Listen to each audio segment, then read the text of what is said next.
ధన్యవాదాలు తెలియజేస్తూ ఆ గవర్నర్ ప్రసంగం చూస్తే ఎప్పుడు కూడా ప్రభుత్వం యొక్క డాక్యుమెంట్గా పాలసీగా ఉంటుంది. ప్రభుత్వం చేసిన పనులు చేయబోయే పనులు మొత్తం కూడా కూలంకషంగా ఒక పాలసీ రూపంలో తీసుకురావడమే అది మా అందరికీ తెలుసు అధ్యక్ష. కాబట్టి అందులో ఏమన్నా ఉంటుందా అని చెప్పేసి 28 పేజీలు మొత్తం చూస్తే ఆ యొక్క మొత్తం ప్రసంగాన్ని మొత్తం చదివినా కూడా దానికి ఒక దశ లేదు, దిశ లేదు, అందులో పస లేదు. అధ్యక్ష, చేసింది చాలా ఘోరంతా, చెప్పుకుంది మీరంతా కొండంతా. చాలా విషయాలు చెప్పారు, చాలా ప్రోగ్రెస్ ఉన్నది, చాలా మొత్తం కూడా చెప్పారు. ఖచ్చితంగా ట్రాన్స్ఫార్మింగ్ చేస్తున్నారు కానీ నెగిటివ్ డైరెక్షన్లో చేస్తున్నారు అధ్యక్ష, పాజిటివ్ డైరెక్షన్లో కాదు.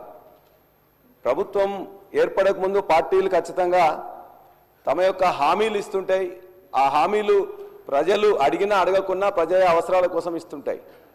మీరిచ్చిన హామీలు నిజంగానే కొంత టైం ఇవ్వాలనే ఉద్దేశంతో సంవత్సరాల పాటుగా మేము ఎక్కువ మాట్లాడలేదు అధ్యక్ష.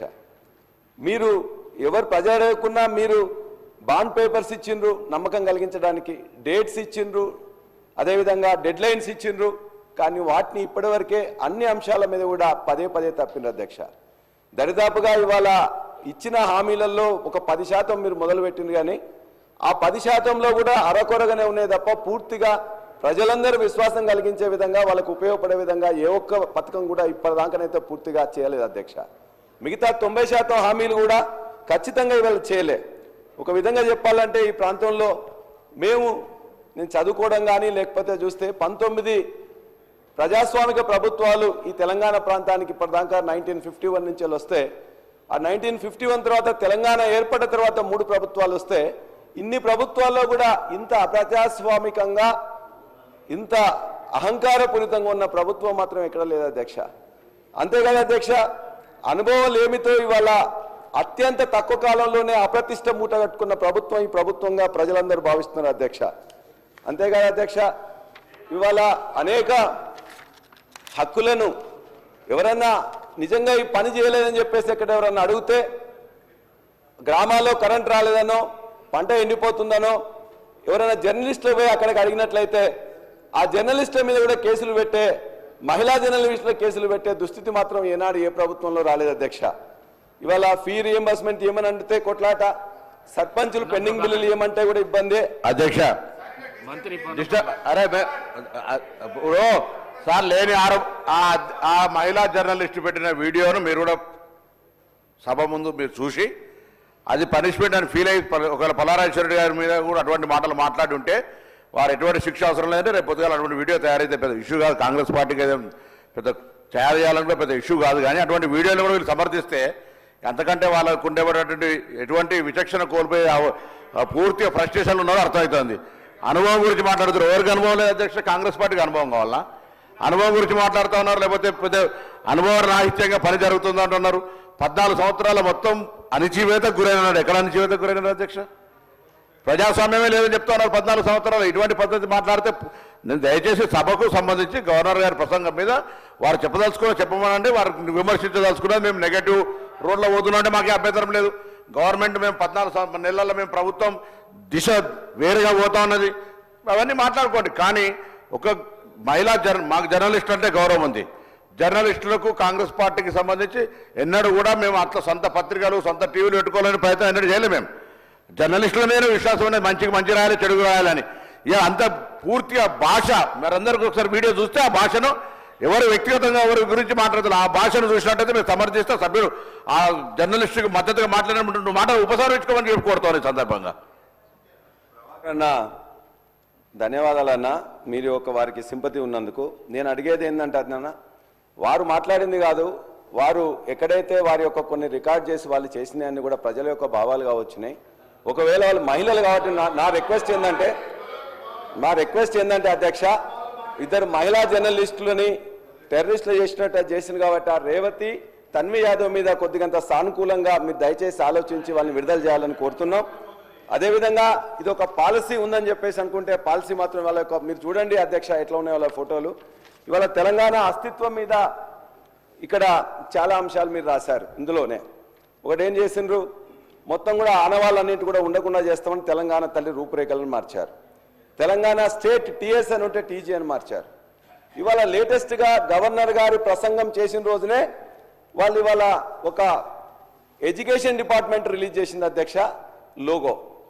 ఆ లోగోలో ఇప్పుడు ఇంతకుముందు ఎప్పుడైతే కాకతీయ కళాతోరణాన్ని చార్మినార్ని తీసేస్తామని చెప్పేసి అంటే ఆనాడు ప్రజలందరూ అదేవిధంగా మేధావులు అందరూ కూడా చెప్తే దాని మీద వెనక్కి తగ్గినట్టు తగ్గింది.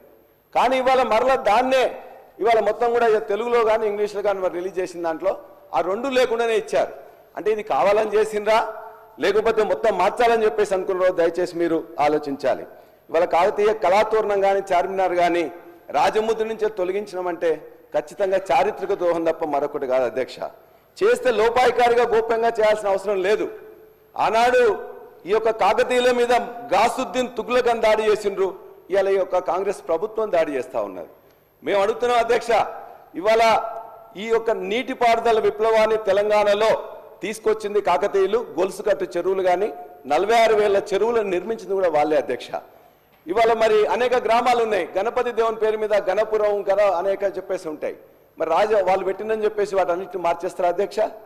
అదేవిధంగా వాటన్నిటి కూడా ఏ పేర్లు పెడతారో ఆలోచించండి. ఒక్క కుటుంబం ఇలా దేశంలో ఉండే వాళ్ళ కుటుంబాల పేర్లు పెట్టకుండా స్వాతంత్ర సమయంలో పేర్లు ఎప్పుడైనా పెట్టిండ్రు అధ్యక్ష కాంగ్రెస్ ప్రభుత్వం?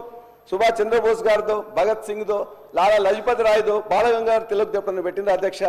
ఇవాళ కాకతీయుల యొక్క గొప్పతనం మీరు చూసినట్లయితే మా ప్రాంతంలో ఉండే మహిళా సోదరులు ఇద్దరు కూడా మంత్రులుగా ఆయన మా వరంగల్ జిల్లా నుంచి వారు ఆనాడు రాచరిక పాలనా యుగంలో స్త్రీని రాజుగా చేసిన గొప్ప చరిత్ర కాకతీయుల అధ్యక్ష.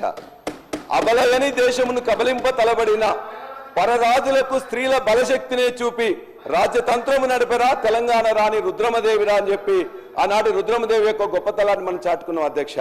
మరి అంతేకాదు ఇవాళ అందశ్రీ గారు రాసిన రాష్ట్ర గీతంలో కూడా అనేక మార్పులు చేయాల్సి వస్తుంది. మీరు ఒకవేళ ఇదే అనుకుంటే అందశ్రీ గారు మా జనగామ నియోజకవర్గం రేబర్తి గ్రామవాసి. వారి యొక్క పాట అనేది తెలంగాణ ఉద్యమంలో ప్రతి నోట ప్రతి నాలుక మీద కూడా మొత్తం కూడా నాట్యమాడింది అధ్యక్ష.